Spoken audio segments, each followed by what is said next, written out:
me introduce the next generation of talent, both in government and in the corporate sector for Abu Dhabi. Humaid Al-Shimri, who is the CEO of Aerospace Engineering Services, acting CEO of Energy. Nice to have you from Mubadala.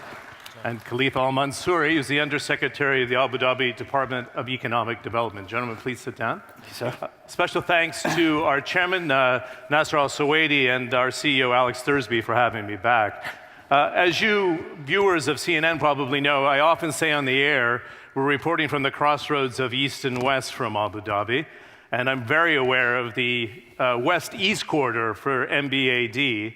But think about it here at the Global Financial Markets Forum, with the crowd upwards around 5,000 coming in and out for the next 2 days. This is the Agora of the 21st century. It is a meeting point to look at the challenges that we have today.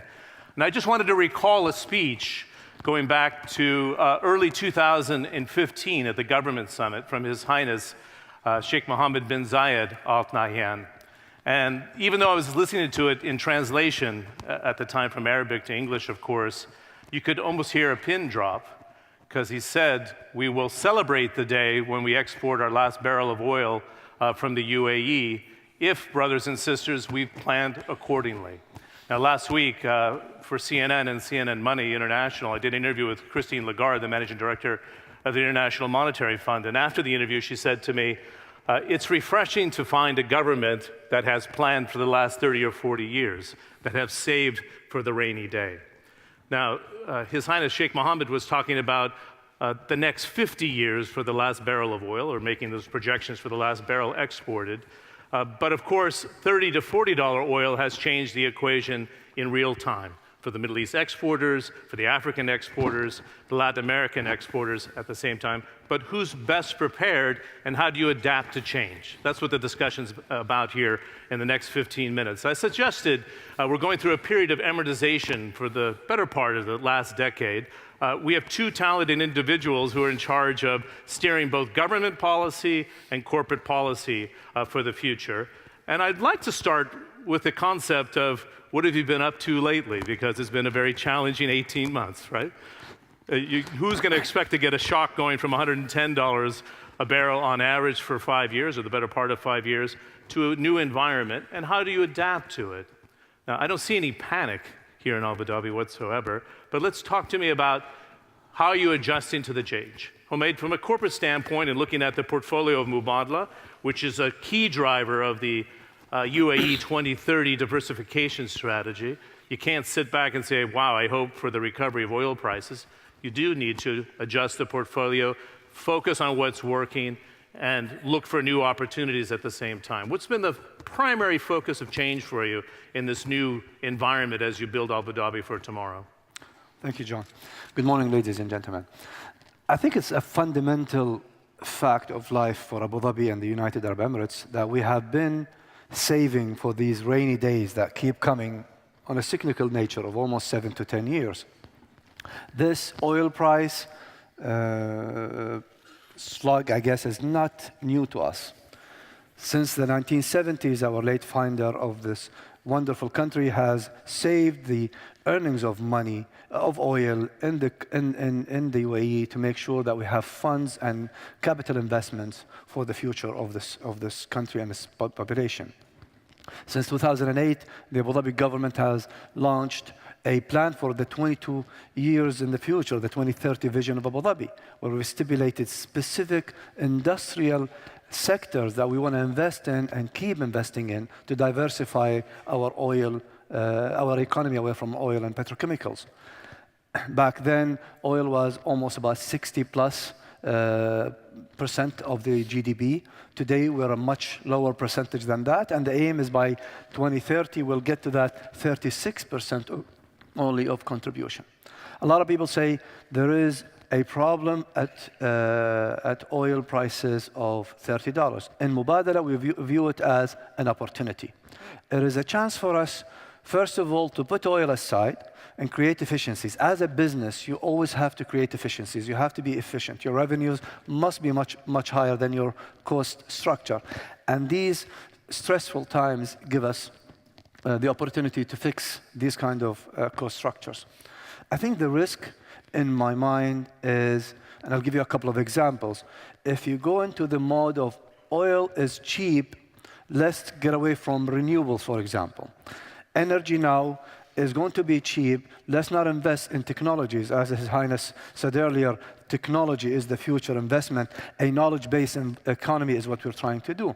So if you say oil price is cheap, we're going to go and continue to invest in power generation via gas and oil, that defeats the whole purpose of what we've been doing over the last 25 years of creating technologies in solar and wind and waste to energy. These technologies are the future.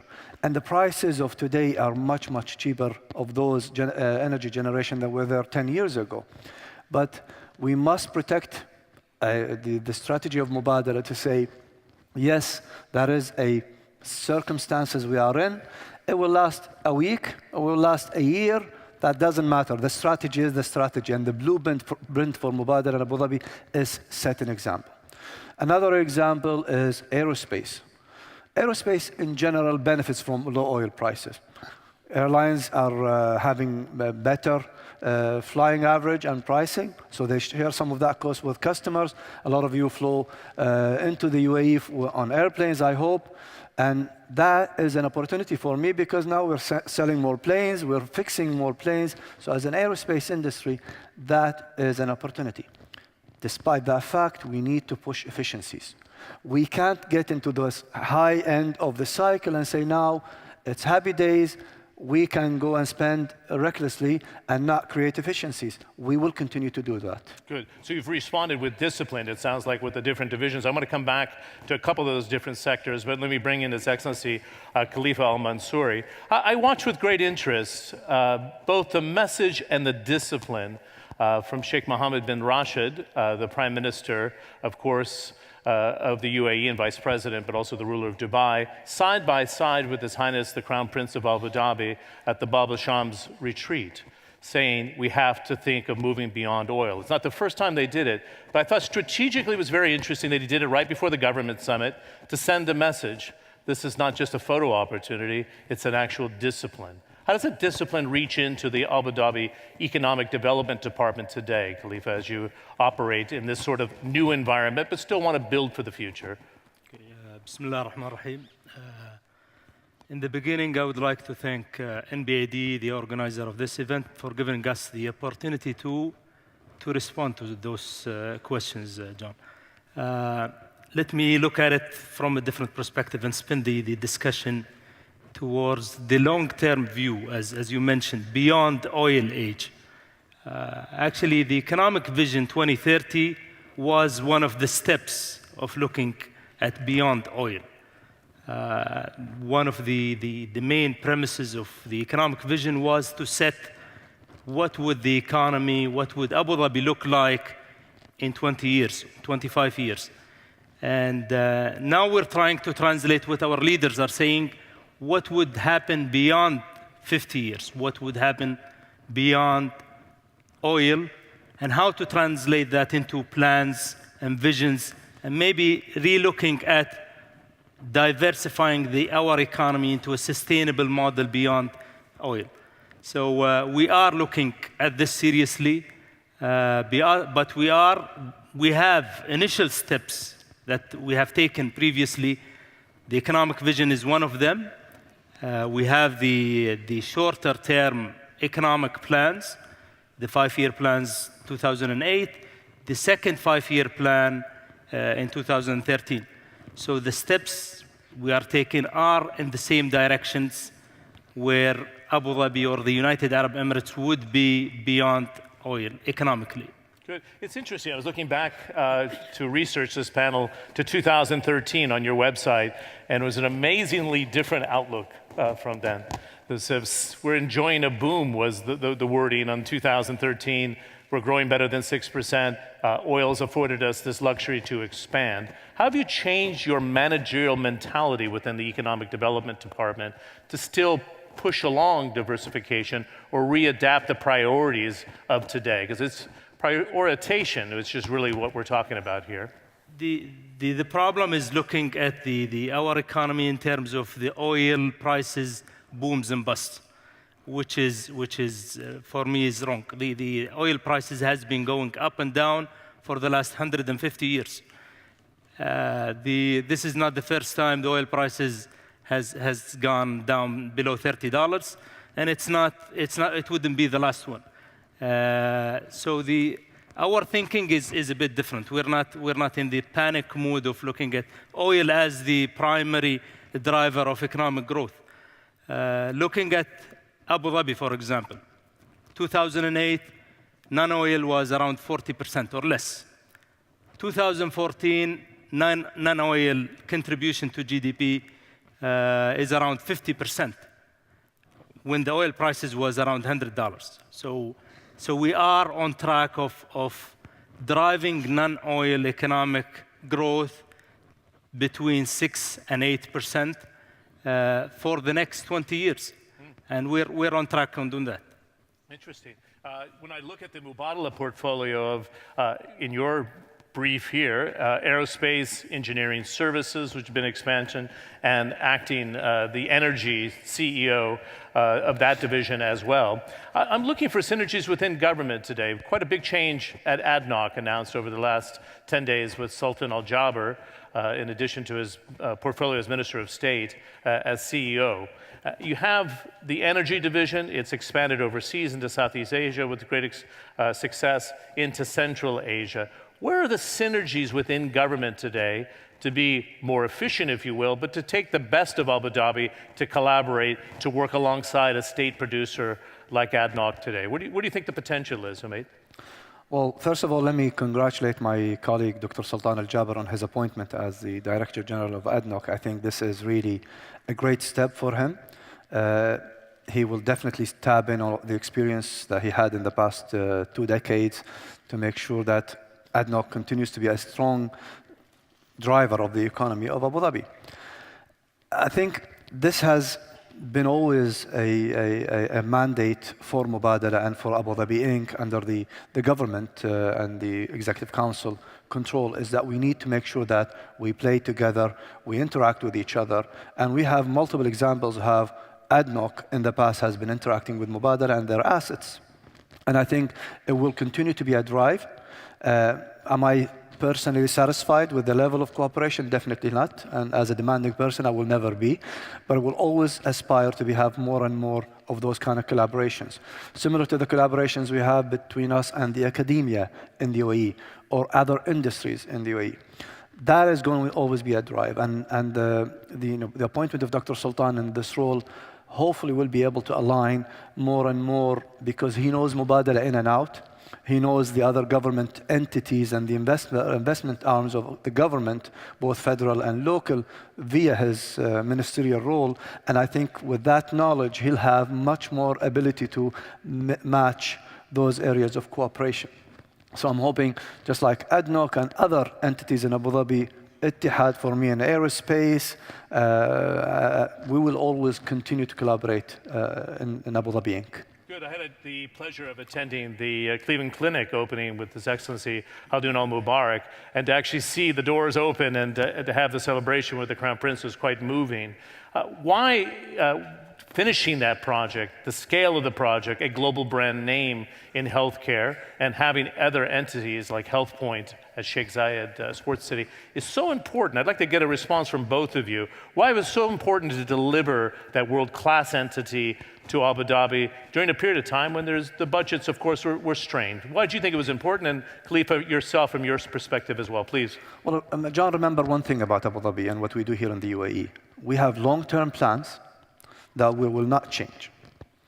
Our commitment to education is second to none in this region. We believe that providing a proper educating system for our UAE nationals and the expatriates that live in the UAE is a fundamental element of our success. And you'll see that we've worked very hard in industry to align with universities, academia, to make sure that the output that comes from education always fits the needs of the industries we're creating here. That is step number one. And the other element, I think, from our perspective is education, research and development, knowledge-based economy is the future for the United Arab Emirates. His Highness Sheikh Nahyan was talking exactly. About. And all of us working together, all of us delivering on these fundamental drivers is very essential for all of us to be successful. We have a long-term strategy. A lot of people don't understand this. As Khalifa said, oil prices is going to go up. Your prediction is as good as mine as a grocery store teller. Doesn't matter. I was the more bullish camp when they did the survey. Oh, yeah, I'm at 50 by the end of the year. So. I'm not sure because I live in Abu Dhabi. But, that will do a lot for my portfolio, but let's say cross our fingers.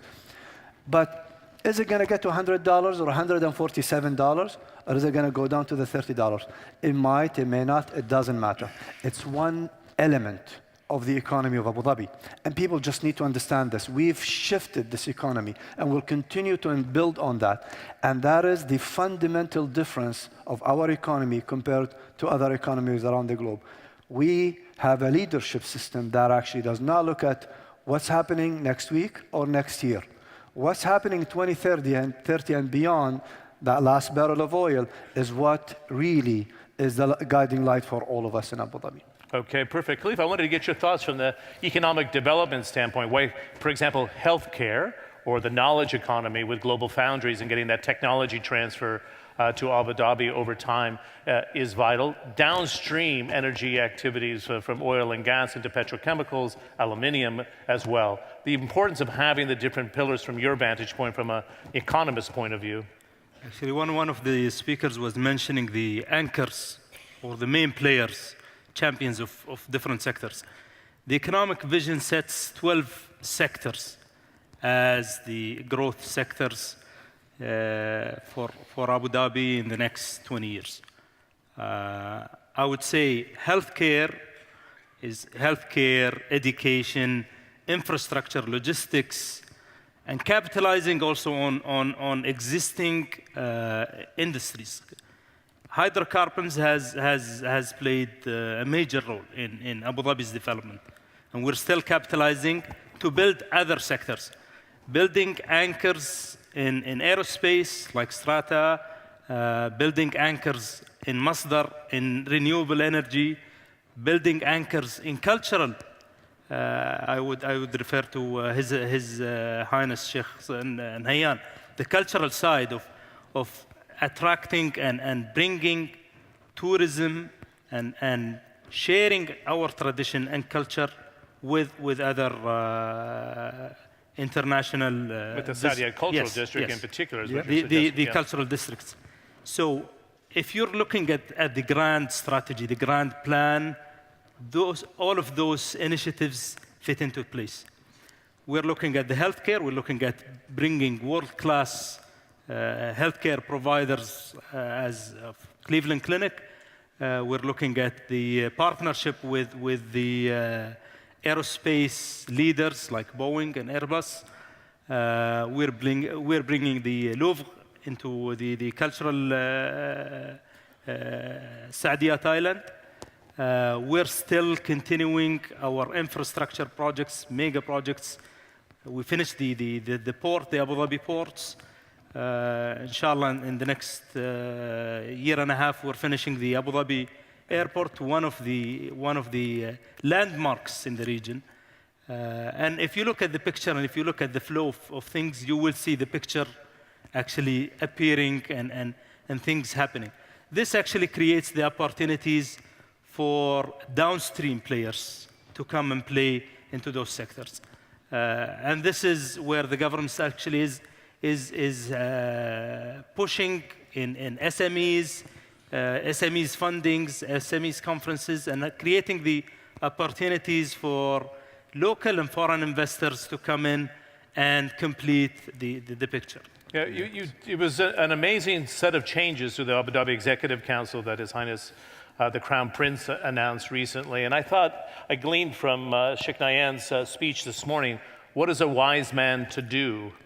What does a wise man do in a climate that we can't ignore is more chaotic than anybody has seen in the previous two generations, let's be honest.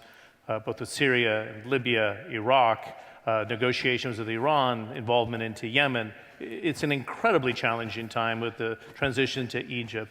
How does the UAE, Abu Dhabi specifically here, serve as the wise men for maintaining development with so much chaos in the region and then adding to it the oil prices. These are our final comments, but I'd like to give you the floor first, Omid, and then we'll wrap up with Khalifa. On the responsibility of your generation to pick up the mantle from Sheikh Nayan's generation to say it is under control. We feel we have this under control. Well, I think it is a fundamental fact that the UAE has been blessed with great leadership and wisdom in its leadership throughout the creation of this country and the history of this country. Very, very young country.